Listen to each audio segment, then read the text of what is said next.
Hello everyone and welcome back to our channel Lingua Franca Advanced Spoken English। आज एक new video आप लोगों के लिए एंड एज यूजुअल जो नॉलेज है वो आपके लिए क्यूरेटेड है, स्पेशली आपको स्पोकन इंग्लिश में हेल्प करने के लिए।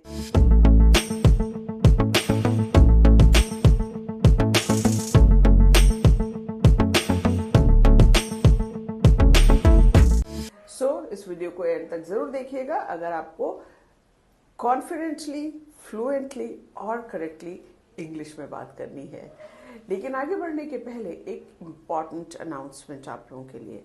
लिंगुआ फ्रैंका इंस्टीट्यूट अब आपके लिए ऑनलाइन कोर्स भी अवेलेबल करा रहा है, जहां पर आप लाइव क्लासेस में प्रैक्टिस भी कर सकते हैं और ग्रामर के सेशंस भी ले सकते हैं।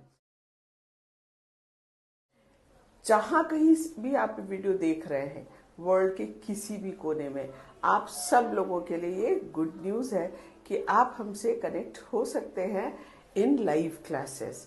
आपको सारे डिटेल्स डिस्क्रिप्शन में मिल जाएंगे, उनको पढ़ लीजिए, फॉर्म भर दीजिए एंड ज्वाइन कर लीजिए क्लासेस। ऑलराइट, चलिए आज का वीडियो स्टार्ट करते हैं। आज का जो वीडियो है वो आपके प्रोफेशनल वर्ल्ड यानी जॉब में अगर आप हैं वहां पर आपकी बहुत हेल्प करने वाला है। तो ये वीडियो वो सब लोग जरूर देखें जो ऑलरेडी जॉब में हैं या बिजनेस कर रहे हैं या किसी भी तरीके का काम कर रहे हैं और उन्हें अपनी इंग्लिश इंप्रूव करने की जरूरत पड़ रही है। तो आज हम कुछ फ्रेजेस सीखने वाले हैं जो आपको आपकी जॉब में, आपके प्रोफेशन में, आपके बिजनेस में कम्युनिकेट करने पे हेल्प करेंगे। जब भी आपको किसी से बात करनी है, बॉस से या ऑफिस के कॉलीग से या आपको अपने सबऑर्डिनेट से, इन लोगों से बातचीत करनी है, वहां पर अगर आप इस तरीके के फ्रेजेस यूज करेंगे तो आपकी कम्युनिकेशन स्किल्स और एनहांस्ड साउंड करेगी और अच्छी साउंड करेगी। ठीक है, रेडी है? तो सबसे पहला फ्रेज आज जो आप सीखिए वो है थिंक आउटसाइड द बॉक्स। अब थिंक आउटसाइड द बॉक्स का लिटरल मीनिंग मत ले लीजिएगा कि थिंक आउटसाइड द बॉक्स का क्या मतलब हुआ भाई, बॉक्स के बाहर कैसे कोई सोच सकता है। इसका मतलब होता है टू थिंक क्रिएटिवली, यानी जो बाकी लोग सोच रहे हैं उससे कुछ अलग तरीके से सोचना। ये कोई नए आइडियाज के बारे में ट्राई करना या नई स्कीम्स, नए कुछ विचार लाना, उसके रेफरेंस में यूज किया जाता है।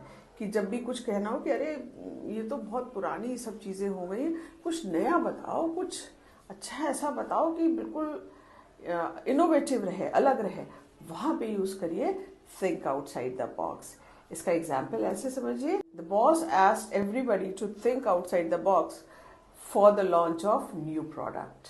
Alright, and the next one is learn the ropes. Learn the ropes का मतलब होता है to learn about the job, यानी किसी नए काम के लिए सीखना। जो भी आप नया काम करने जा रहे हैं, कोई प्रोजेक्ट बनाने जा रहे हैं, कोई जॉब ज्वाइन कर रहे हैं, कोई बिजनेस आप लॉन्च कर रहे हैं, आप किसी तरह का स्टार्टअप लॉन्च कर रहे हैं, उन जगहों पर आप काम को सीख रहे हैं जब, तो वहां बोलते हैं learn the ropes. For example, he has been trying to learn the ropes since he joined the new job. ठीक है, नेक्स्ट है get the ball rolling. Get the ball rolling यानी कोई काम शुरू करना। आजकल ऐसे भी देख रहे हैं ना आप लोग, स्टार्टअप बहुत लोग करते हैं, बहुत काम नया नया शुरू कर रहे हैं। तो कोई भी नया काम अगर स्टार्ट कर रहे हैं तो वहां पे यूज करिए गेट द बॉल रोलिंग। इसको एग्जाम्पल में ऐसे समझिए, after I finish with this project I am going to get the ball rolling for the next one. Next है टू कट कॉर्नर्स। ये तो इजी भी है, ये हम लोगों ने शायद पहले किसी वीडियो में किया भी हुआ है, फिर भी आप लोगों को याद दिला दे रहे हैं। आप लोग वैसे इंस्टाग्राम पे जो शॉर्ट्स अपलोड होते हैं, सॉरी रील्स जो अपलोड होती है उसको तो देखते हैं ना बराबर, शॉर्ट्स भी देखा करिए जो हम अपलोड करते हैं और रील्स का भी ध्यान रखा करिए, क्योंकि उसमें बहुत ही यूनिक और नए नए आप लोगों को कंटेंट प्रोवाइड कराते हैं हम। ठीक है, टू कट कॉर्नर्स का मतलब होता है खर्च बचाने की कोशिश करना, यानी किसी काम को to do it, try to do it cheap way, in a cheap way by saving money. For example, the company has been trying to cut corners because they are reeling in loss. Next है back to square one. Back to square one का मतलब to go to the starting point, यानी जहां से चले थे वहीं पहुंच जाना, यानी बिगिनिंग पे वापस पहुंच जाना। मोस्टली क्या होता है कि अगर मान लीजिए कोई काम शुरू किए और वो ठीक से नहीं हो पाया तो उसको दोबारा शुरू करना पड़ता है, वहां पे यूज कर सकते हैं बैक टू स्क्वायर वन।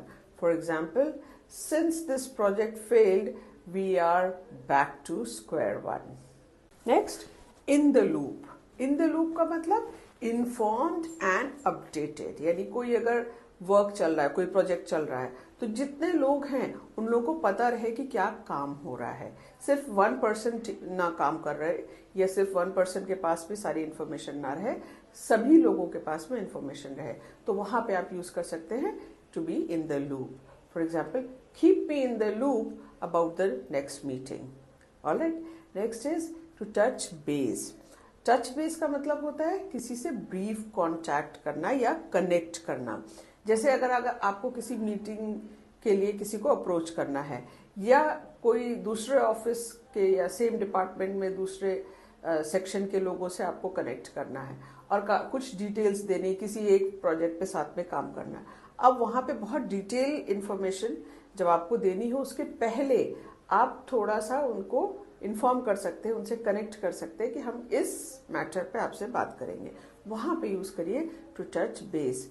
तो ऐसे आप इसको यूज कर सकते हैं, let me touch base with the client and then we are going to start with the project. ठीक है, नेक्स्ट है ahead of the curve. Ahead of the curve का मतलब आगे रहना, किसी भी प्रोसीजर में, किसी भी प्रोसेस में, जॉब में, किसी में भी आगे यानी बढ़त लिए रहना, उसको बोलते to be ahead on the curve. For example, our company is always ahead of the curve in technology. Next है to be on the same page. To be on the same page का मतलब to be in agreement, यानी एक मत होना, सहमत होना, एक बात पे agree करना, वहां पे बोलते हैं to be on the same page. For example, regarding the deadline of this project, we both are on the same page.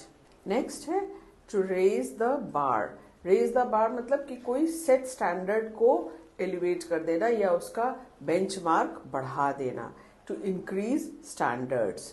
For example, this new product has raise the bar in the market. Next है win win situation. Win win situation where it is beneficial for everybody, यानी सबके लिए फायदा होना। जैसे होता है ना कभी कभी कि कोई डील कर रहे हैं तो दो कंपनीज हैं, दोनों में से एक को प्रोडक्ट अच्छा मिल रहा है, दूसरे को मार्जिन अच्छा मिल रहा है, तो बोलते हैं ना कि ये दोनों का फायदा है इसमें, वहां पे यूज करिए it's a win win situation.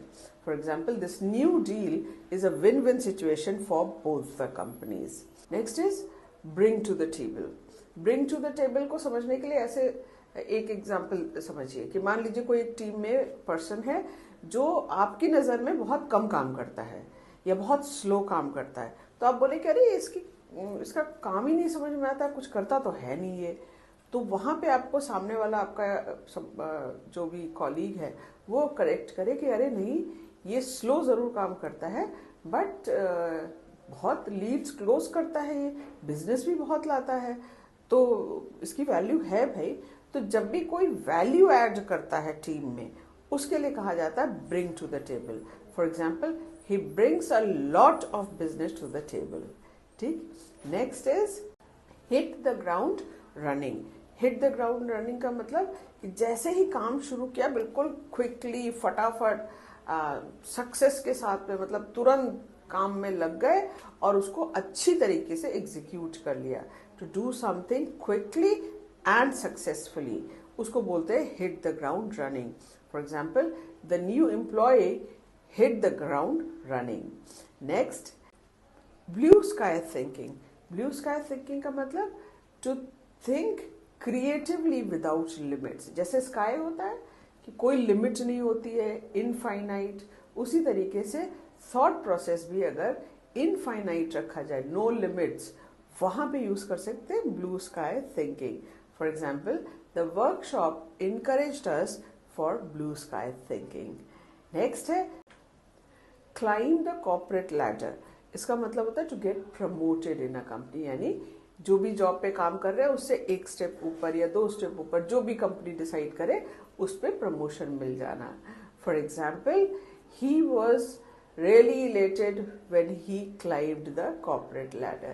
So ये जितने भी आपको phrases आज दिए हैं बिजनेस इंग्लिश के, ये बहुत यूजफुल है आपके डेली कॉन्वर्जेशन के लिए, और हम सजेस्ट करेंगे इन सब की एक लिस्ट बनाइए, इनको अपने सेंटेंसेस में यूज करिए और कमेंट सेक्शन में बताइए कि कौन सा फ्रेज आपको सबसे इंटरेस्टिंग लगा है। बाकी तो आप लोगों को पता ही है, लाइक, शेयर, सब्सक्राइब, सेव, ये सारी चीजें आप लोग को बताने की जरूरत तो है नहीं हर बार। हाँ, अगर आप पहली बार इस वीडियो को देख रहे हैं या इस चैनल पे आए हैं तो please don't forget to subscribe, ठीक है। बाकी जो हमारे बच्चे हैं, जो पुराने स्टूडेंट्स हैं, वो तो हमको जानते ही हैं, और जो लोग नए जुड़ना चाहते हैं उनके लिए एक अनाउंसमेंट हमने शुरू में कर दी है, आप फिर से सुन लीजिएगा, या अगर जानना चाहते हैं डिस्क्रिप्शन जरूर चेक कर लीजिएगा, ठीक है। Till the next video, please take good care of yourselves, keep learning, keep growing, bye bye, take care, God bless you all.